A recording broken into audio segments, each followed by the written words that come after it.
A pastor I know grew up in a Christian community that traces its roots back to the first century AD.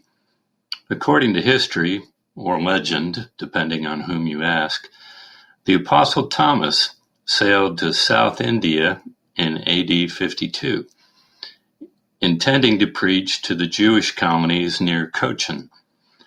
Over the course of 20 years, he followed the coastline south, winning hundreds of followers in the villages of this pastor's ancestors. Eventually, he crossed the subcontinent to Mylapore on the west coast near Madras and was martyred. Contemporary Indian Christians still venerate Mylapore as Thomas's official resting place. Many hundreds make pilgrimages to the site each year. This account of Thomas's mission is one of the foundational God stories this pastor grew up on. As a child, she'd hear her elders refer to it as evidence of God's long-standing care for her people. When times got tough, they'd find comfort in the knowledge that their community's relationship to God dates back centuries. But this pastor told me that the story also often functioned in ways she hasn't been proud of. Sometimes it would be used to contradict the notion that India is a Hindu country, or that its relationship to Christianity is tied to British imperialism. But sometimes it's been used to assert their superiority over other believers. Calling themselves St. Thomas Christians was to claim a more venerable spiritual pedigree than the West's. It was also to differentiate themselves from converts, latecomers to Indian Christianity who'd never achieved the religious status of those who were there from the beginning. In this week's story from Joshua and the Israelites exchange God stories of their own, vivid narratives of their ancestors' experiences with God, and their exchange culminates in a moment of decision. Choose this day whom you will serve, Joshua challenges his followers. Whether the gods your ancestors served in the region beyond the river, or the gods of the Amorites in whose land you are living. But as for me and my household, we will serve the Lord. The stories Joshua and the Israelites exchange are painful for modern readers to deal with. Descriptions of plagues, drownings, curses, and genocidal conquests. While they celebrate a God who protects his children, they also describe her as tribalistic, wrathful, and violent. When the Israelites answer Joshua's challenge with a hearty decision to serve God, they base their decision on a God story that makes me cringe. The Lord drove out before us all the peoples, the Amorites who lived in the land. Therefore we also will serve the Lord, for he is our God. In a TED Talk years ago entitled The Power of a Single Story, Nigerian novelist Chimamanda Ngozi Adichie describes her attempts to write fiction as a child. Every story she wrote featured snowy landscapes and children with blonde hair eating apples. This despite the fact that she'd never seen snow, didn't have blonde hair, and spent her Nigerian childhood eating mangoes, not apples. She'd grown up only reading American and British children's literature. She'd had no access to books written by African authors. She didn't know that people who looked and lived like her could populate the pages of literature.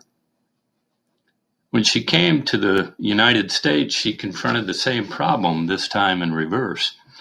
Her college roommate was stunned that Aditya could speak English, enjoyed American pop music, and operated a stove.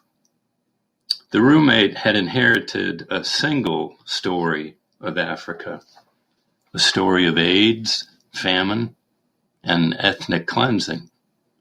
It was not a story roomy enough to accommodate Aditya.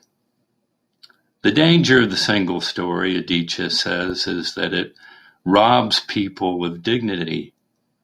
It makes our recognition of our equal humanity difficult. It makes one story become the only story. We will tell to the coming generation the glorious deeds of the Lord and his might and the wonders that he has done, the psalmist tells us. God commands each generation to share its stories so that many generations yet unborn will set their hope in God. How do we faithfully but respectfully share our God stories? How do we untangle beauty from brokenness in the stories we tell and hear? The problem isn't a new one. The ancient rabbis who studied the Torah faced a similar challenge when they confronted difficult texts they couldn't jibe with the God they knew. Their solution was Midrash, a vast body of interpretive literature tied to the Hebrew Bible. Midrash asks questions, fills in gaps, and offers provocative counter-narratives to the ancient Israelites' God stories. In one of my favorite examples, the rabbis revisit the story of the crossing of the Red Sea. How, they wondered, could they reconcile the drowning of Pharaoh's army with the merciful character of God? One Midrash offers this possibility, that when Moses' sister Miriam began to sing God's praises after the crossing, the angels in heaven took up the song, but God refused to join in the celebration. Instead, the angels found God weeping. When they asked why he wasn't celebrating too, God responded, "My creatures are drowning in the sea, and you want me to sing praises?" In another variation, the angels pressed God further, asking why she didn't silence the jubilant Israelites. God responded that the Israelites were human beings whose lives and freedom depended on the victory they'd just gained. They needed to sing and dance. But God would mourn. The stories we tell and the gods we come to choose or reject are powerfully linked.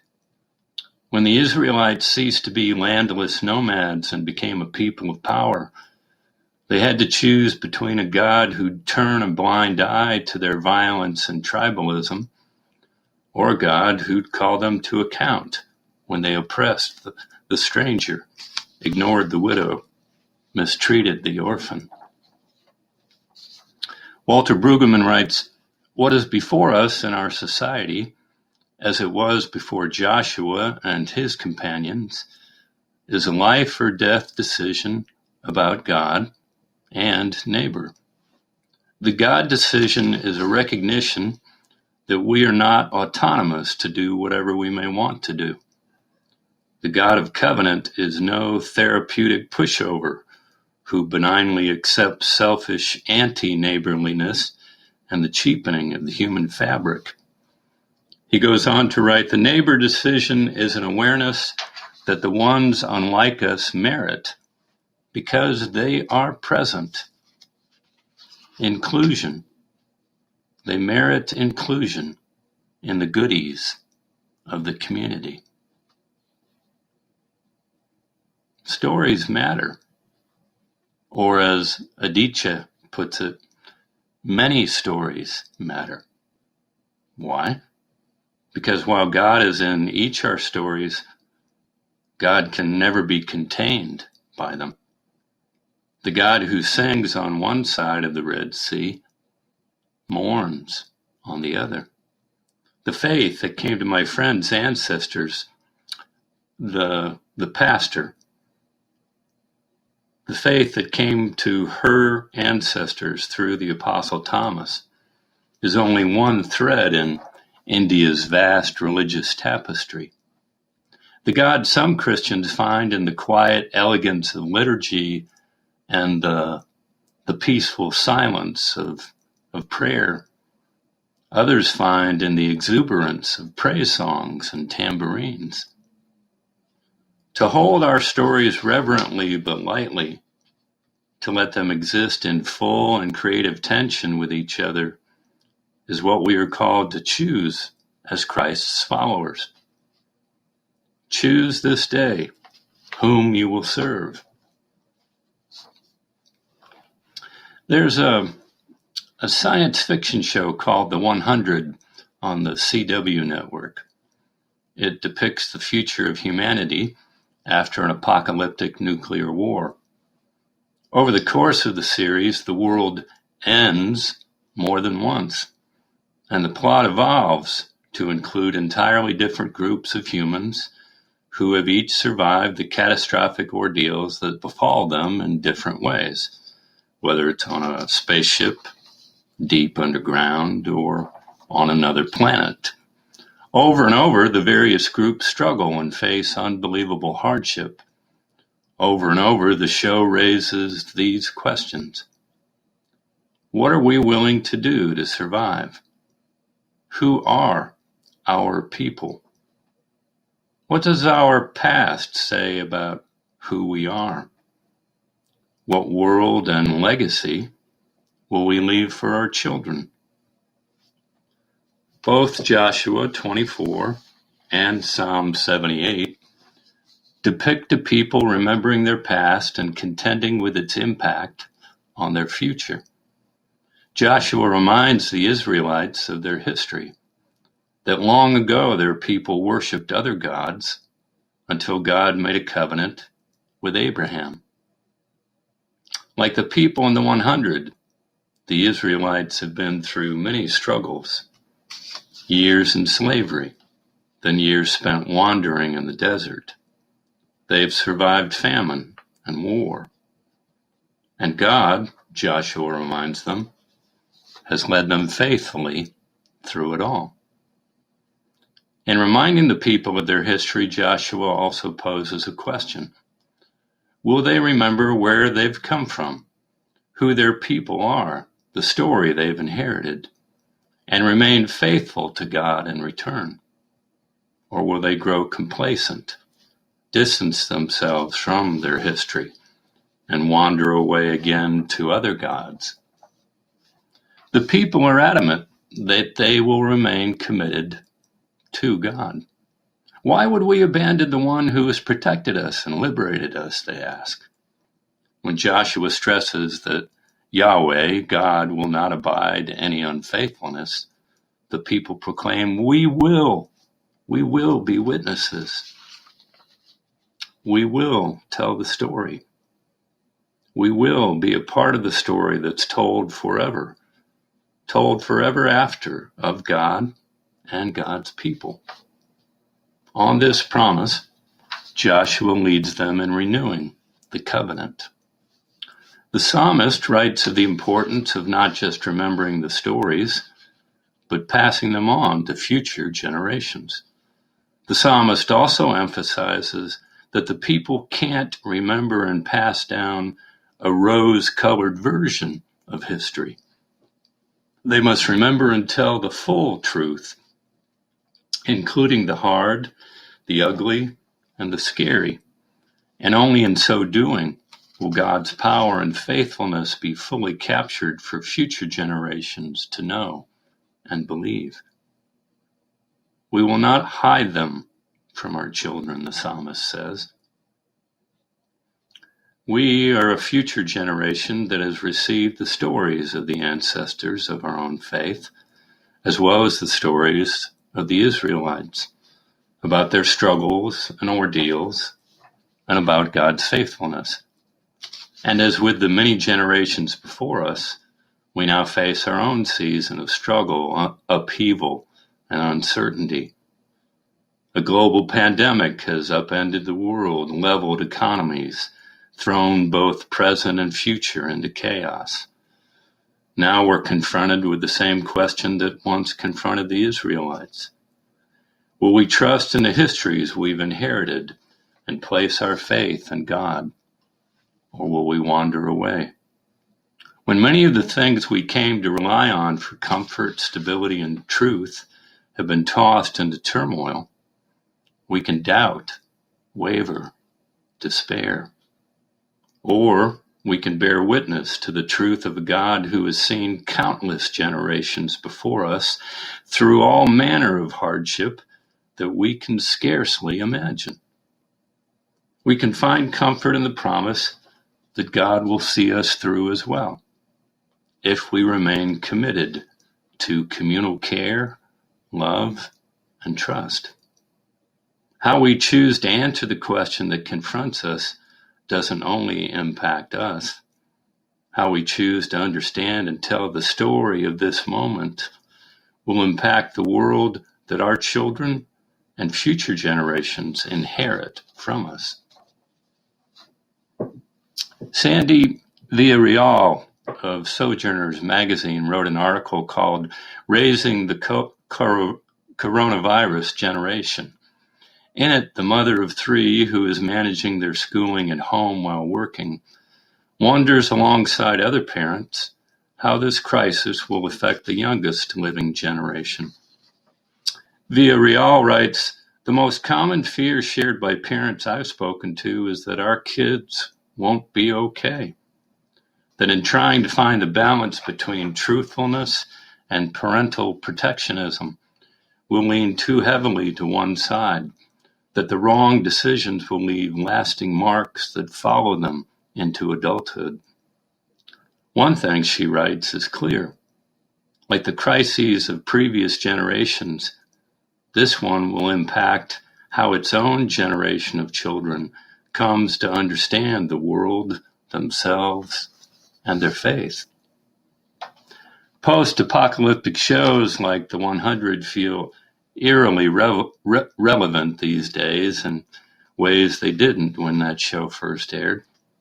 It's true the characters are merely the imaginings of writers, actors, and audience, but it's also true that our children, our children's children, and if we're lucky, generations thousands of years from now, will inherit the stories we tell and the world those stories shape. As I'm finishing this reflection, the news has arrived that Joe Biden has become the president-elect of the nation. Millions of people are celebrating, but there are millions who are not. I'm wondering how the stories we tell will interpret this time and where our faith in God will take all of us.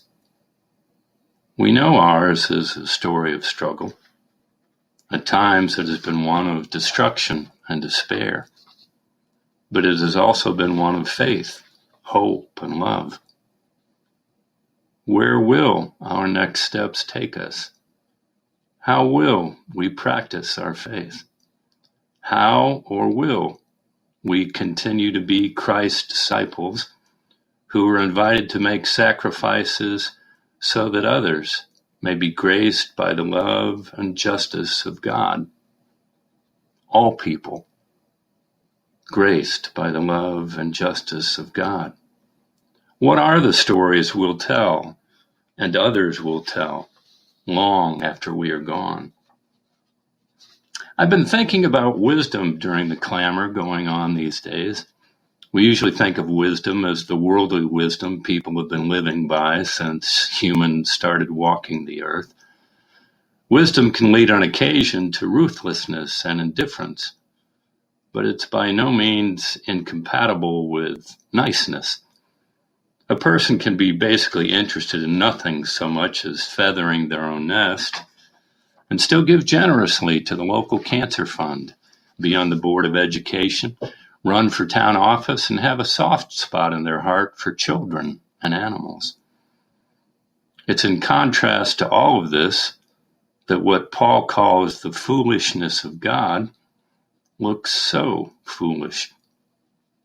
Remember long ago when inspection stickers had printed on the back, "Drive carefully, the life you save may be your own."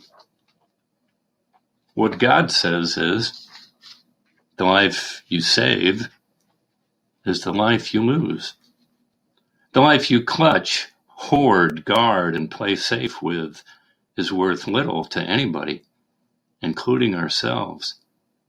Only a life given away for love's sake is a life worth living.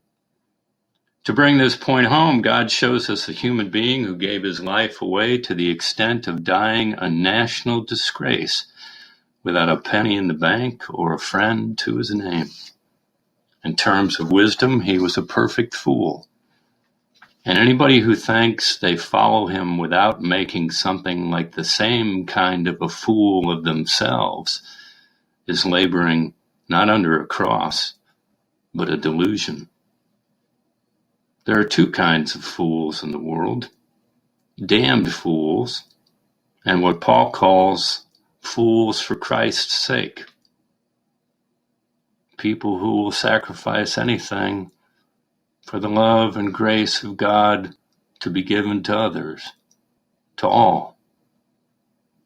Now that's a story worth telling. Amen.